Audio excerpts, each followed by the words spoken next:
You think they don't care. You think they've moved on. But what if I told you the person who pushed you away, who seemed cold and emotionally unreachable, is the very one who thinks about you the most? They just won't show it. Not because they've stopped feeling, but because feeling is what terrifies them. This is the brutal truth about avoidance.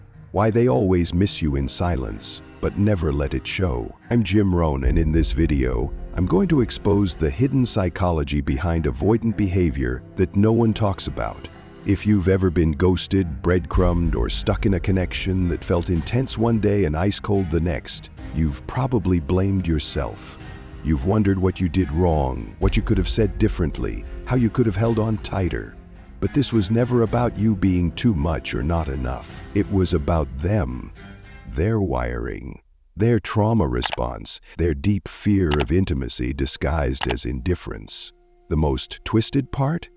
Avoidants do feel the loss, often more than you do, but instead of reaching out, they retreat deeper into themselves. They miss you from a distance. They fantasize in silence. They want connection, but the moment it becomes real, they run. If you've ever said to yourself, "Why does it feel like I never mattered to them?" Or "Why can't they just admit they miss me?"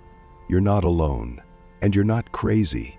You've simply collided with someone whose emotional defenses are built to protect them from needing you. This is raw attachment psychology, and once you understand how avoidants really operate beneath the surface, everything changes. The pain starts to make sense. The silence becomes data. The game ends. So, if you're ready to stop chasing clarity from someone who can't even be honest with themselves, stay with me, because what I'm about to reveal will not only reframe the way you see avoidance, it will rewire how you see yourself. And if you want more of this kind of brutally honest insight that makes you emotionally untouchable, subscribe now. We're just getting started.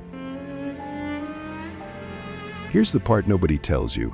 Yes, avoidants often do miss you, sometimes deeply, but you'll almost never see it on the surface. Why? Because from a very young age they were conditioned, whether through emotional neglect, instability, or subtle childhood dynamics, to equate vulnerability with danger. Showing emotion, expressing longing, asking for comfort, all of that to them once meant giving up control. And control is everything for the avoidant mindset. So rather than admit pain, they detach, they pull back, not because they don't feel polite, but because feeling means risk. Risk of rejection, risk of being seen as weak, risk of being taken over by someone else's needs. So what do they do instead? They suppress, they compartmentalize, they stay above it all. But make no mistake, just because someone isn't texting you or crying over old photos doesn't mean they're fine. In fact, the very act of shutting down is often how they cope with missing you. Their silence isn't always indifference, it's emotional armor. And here's where it gets even more twisted. Research in attachment theory shows that avoidants do experience attachment stress. They crave closeness like anyone else, but their entire system has been trained to see closeness as something that threatens their independence, their identity, even their emotional safety. So when they start to feel connected, something inside them panics. That's when the walls go up. Not because they stop caring, but because caring too much feels like they're losing control. And this creates the illusion that they're cold or unbothered, when in reality, they're overwhelmed. Now here's the real kicker, and I want you to sit with this. The more they miss you, the more they pull away. That's the paradox, that's the trap. And unless you understand this dynamic, you'll always misread the signals. You'll always take it personally.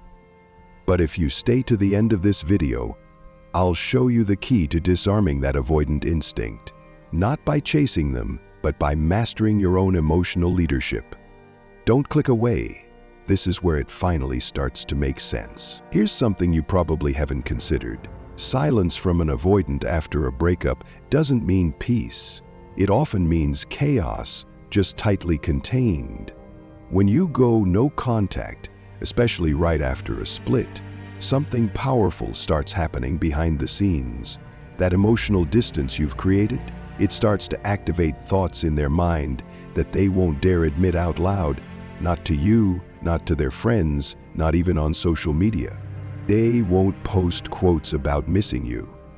They won't text a mutual friend asking how you're doing. On the surface, they'll look calm, maybe even cold, but underneath, their mind is busy, very busy. Avoidants are notoriously private. They've learned over time that sharing emotions often leads to vulnerability, and vulnerability is a threat even when regret begins to stir. They keep it locked down. If they do miss you, and often they do, it shows up in indirect ways: restlessness, insomnia, brief mental flashes of you when they least expect it. But they won't reach out, because reaching out requires them to feel. And feeling, for someone with avoidant wiring, comes with a terrifying possibility that they might lose control. Worse, they might have to admit, "I made a mistake." That admission, that emotional openness, it feels dangerous. It feels like dependency. And avoidants fear dependency because it threatens the one thing they've built their entire adult identity around: independence. Here's where it gets really subtle though. Even if they start regretting the breakup, even if they long for some kind of reconnection, they'll likely choose silence, not because they don't care, but because saying "I miss you" would mean surrendering to the very thing they've spent their whole life protecting themselves from: emotional exposure. And underneath all of it, a deeper fear most people never name: the fear of being swallowed whole by intimacy. That if they reconnect, they'll lose themselves, that being close will somehow erase their freedom. So they stay quiet, they keep their distance. You won't see it on the outside, but trust me, it's there. And the question isn't if they feel something, it's what they're doing to avoid feeling it. If you've ever wondered what's really going through their head in that silence, stay with me. The answer isn't obvious, but once you hear it, you'll never chase the same way again. Let's get one thing straight. Not every breakup with an avoidant means there's something worth saving. Sometimes the truth is simpler and harder. They just weren't into you the way you hoped. And I know that's painful to sit with, because when you love someone, you tend to filter out what doesn't fit the story you're emotionally attached to. You see the connection, the good moments, the flashes of chemistry, and you assume it must have meant something deep to them too. But love can blind us to what's real. So before you sink deeper into trying to decode their behavior, ask yourself this: was it real for them or just for me? If you're unsure, check the description below. I've put together a short quiz that will help you get brutally honest clarity. And yes, in some cases, getting back with an avoidant isn't just unlikely. It's something you shouldn't do. There are 4 specific situations where reconciliation becomes emotional quicksand, and I've laid those out clearly for you to consider. But here's where it gets confusing. Even when an avoidant does miss you, even when they feel regret, they almost never reach out. Not because they don't feel it, but because intimacy threatens their sense of control. Reaching out would mean, "I need you." Reaching out would mean vulnerability, and for someone who has spent their whole emotional life dodging vulnerability, that's a terrifying proposition. So instead of reconnecting, they disappear. They rely on their favorite psychological strategy: out of sight, out of mind. You'll notice they unfollow, block, distract themselves, throw themselves into work or casual dating. All of it is a smokescreen to avoid sitting in the discomfort of loss. It's not that they don't care. It's that caring overwhelms them. Emotional closeness makes them feel trapped, exposed, and out of control. So instead of leaning in, they shut down. Ironically, some of their coping mechanisms are what you might end up needing to learn, especially if you're stuck replaying the breakup over and over again in your mind. The avoidant may not be emotionally healthy in their disconnection, but they are skilled at survival mode. And unless you understand what you're really looking at, their coldness can make you second-guess your own worth. So let me ask you something, and drop it in the comments if it resonates. Have you ever heard them say, "I just can't give you what you want," or "I'm not sure what I feel"? That's not clarity, that's a shield.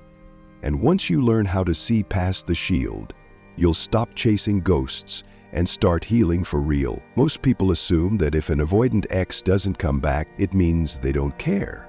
But what's really going on is more layered than that. For an avoidant to re-enter your life, the emotional stakes feel extremely high. Unless they are completely sure they can meet your expectations, Sure, they won't disappoint you. Sure, this won't turn into another emotionally overwhelming spiral. They'll hold back. And here's what you have to understand. When it comes to reconciliation, avoidants don't begin at 50% certainty. They start near zero, maybe 5% if that. You, on the other hand, probably feel crystal clear. You've thought it through, you've done the work, you've been watching videos like this, making sense of the patterns, building a plan. You're already emotionally invested in the possibility of making it work. But to them, none of that is obvious. None of it feels safe. So the mistake many people make is approaching their avoidant ex with this confident vision of the future, expecting them to meet you at the same level of clarity. And when they don't, you feel rejected all over again. That's why the real work begins with walking them through that uncertainty, slowly, one small interaction at a time. Not convincing them, not begging, just guiding. Helping them emotionally experience what safety in the relationship could actually feel like, without pressure, without judgment, without those exhausting conversations they've already shut down from. Reconnection only happens when they start to feel safe in your presence again. Not just logically, but emotionally. And often that means the energy between you needs to feel more like the beginning of something light and new, rather than a continuation of what fell apart. That's where most people go wrong. They try to fix the past. But avoidants only reconnect when the present feels manageable. So yes, it's a process. You'll see them pull back, come forward, then retreat again. It's not personal, it's pattern. And if you're feeling lost in that dynamic, that's exactly why having outside support is so important. Because sometimes staying grounded through those emotional whiplashes is the only way the process can even begin to work. There comes a point, often quietly, often painfully, when you have to consider pulling the plug.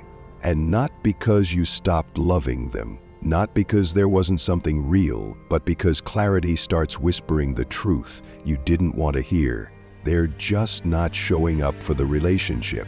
And that moment is brutal, especially when you're still emotionally invested. There's always that little voice in your head saying, maybe I overreacted, or maybe I said too much. And it keeps you in limbo, stuck in a loop of guilt, hope, and self-blame. But what if the issue isn't that you did too much? It's that they never matched it. One of the hardest things I walk clients through is this tension. How to balance compassion with boundaries. Yes, knowing about avoidant attachment helps. Yes, learning to adjust your communication matters. But at the end of the day, you need to see effort. You need to see them engaging with the process, not just disappearing, processing in silence or replaying old memories in their mind while you're left with no answers. Avoidants often internalize everything. They'll think about you, they'll replay moments, they'll feel nostalgia, and ironically, they might believe they're doing you a favor by staying away. You've probably heard it before, you deserve better, or I can't make you happy, and frustrating as it sounds, many of them mean it. Not as an excuse, not as manipulation, but because deep down they genuinely believe they're not capable of giving you what you need. And here's where it gets real. That belief isn't always wrong. If someone isn't ready to participate in a healthy relationship, no matter how good their intentions are, you will always be the one carrying the emotional weight. So yes, you might see them move on. Yes, it might hurt when they post pictures with someone new, but don't confuse that for growth. Don't confuse distraction for healing. Most avoidants don't process until long after the moment is gone, and sometimes that moment never comes. I've been on both sides. I've walked away from people I cared about deeply because I couldn't face the discomfort of trying. I told myself they'd be better off without me, and for years I believed that lie. Until I saw them with someone else and finally felt the weight of what I'd given up. That's when I realized the work I avoided wasn't with them. It was with myself. If that hits home, stay with me. Because in the next part, I'll show you the difference between walking away from someone and walking back to yourself. This is something a lot of people overlook, especially when you're in your 20s. Navigating a relationship with an avoidant partner is hard at any age, but when you're young, it's even more confusing. That's because commitment looks completely different to someone at 22 than it does at 32.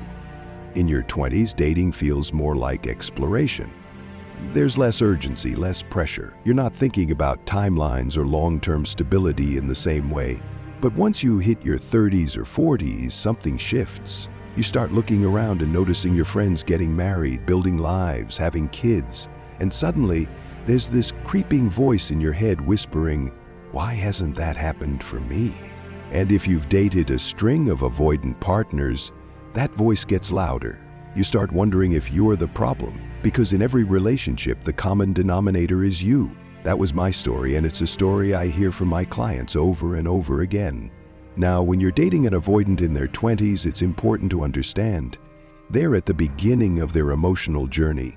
They haven't yet faced their intimacy fears, their commitment blocks, or even fully seen the damage their avoidant tendencies cause.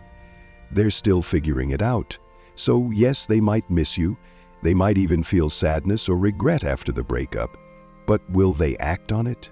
That's the disconnect. I had a client tell me recently that his ex looked visibly unhappy, withdrawn, even depressed, but she still wasn't reaching out. And I told him what I tell everyone who's ever loved someone emotionally avoidant. Feeling something and acting on it are not the same thing. People with avoidant attachment are often experts at emotional numbing. They tell themselves they'll bounce back, they'll be fine, no need for drama. They don't want to feel the pain, so they shut it down, and they convince themselves they can live with that it's not a big deal, even if it is.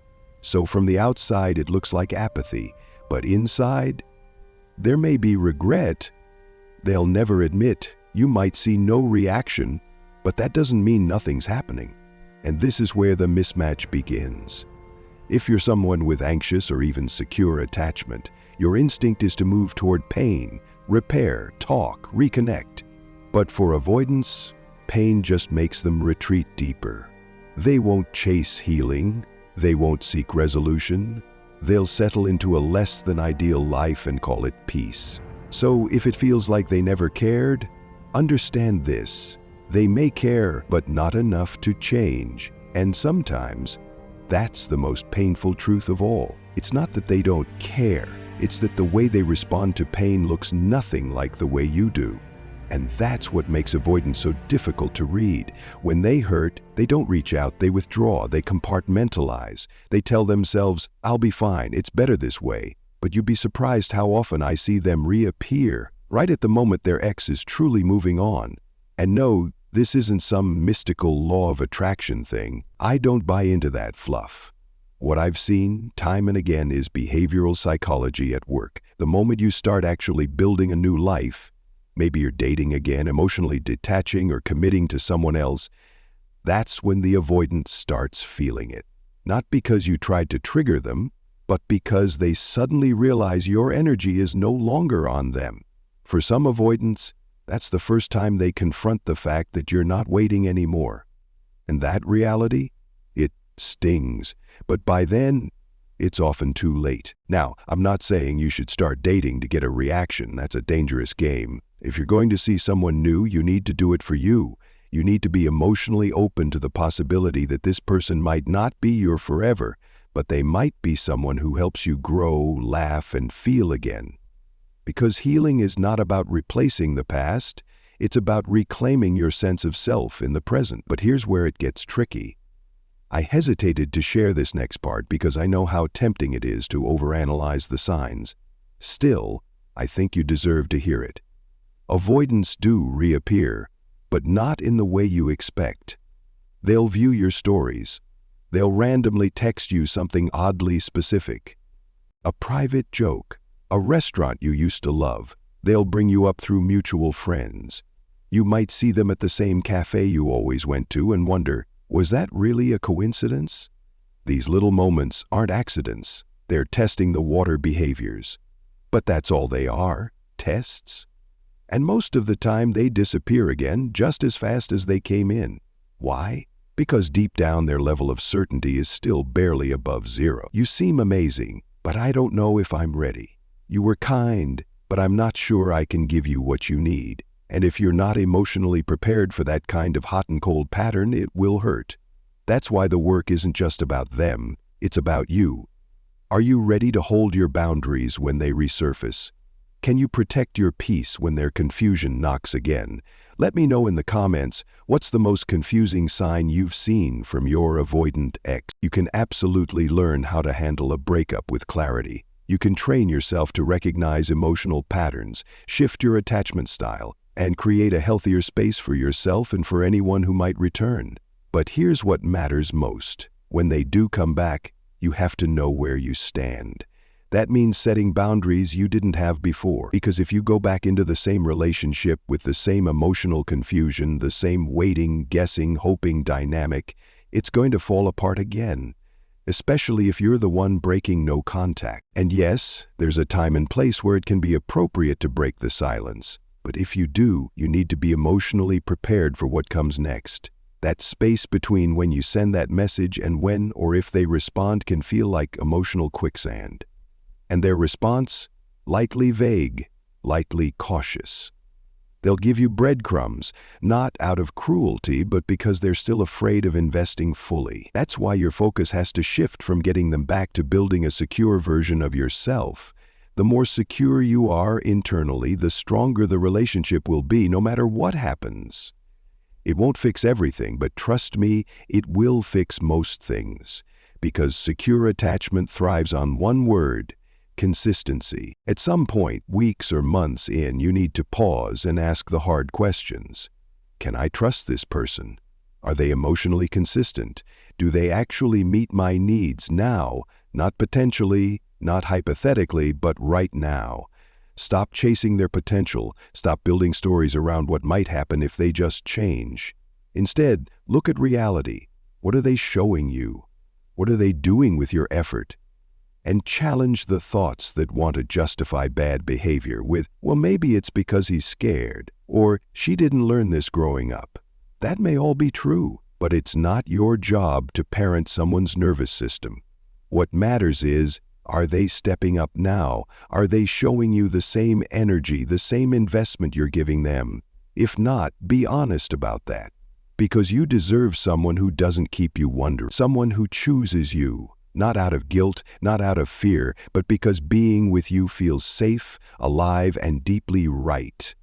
And love, real love, isn't just a feeling, it's a decision, a commitment. Without that, it's just chemistry with no direction, and you are worth more than emotional potential. You're worth someone who shows up clearly, fully, and consistently. So, if there's one thing I hope you take away from this, it's that your peace, your clarity, and your emotional safety matter more than the hope of rekindling something with someone who still isn't ready. Yes, avoidance can care. Yes, they may come back. But the deeper truth is this: unless they show up with consistency, presence, and the willingness to grow, it's not a relationship, it's a cycle. And you deserve more than cycle. You deserve real love. The kind that chooses you without hesitation, the kind that doesn't need convincing. And it starts with how you choose yourself first. Thank you for spending this time with me. Whether you're in the middle of a breakup, healing from one, or just trying to understand someone you still care about, I see you, and I respect the strength it takes to do this work. If this video brought you clarity, I'd love for you to hit that subscribe button so we can keep growing and drop a comment below. Tell me where you're at in your journey or what resonated most. I read every message, and your story might just help someone else feel less alone. Until next time, stay grounded, stay kind to yourself, and remember, love begins with how you show up for you.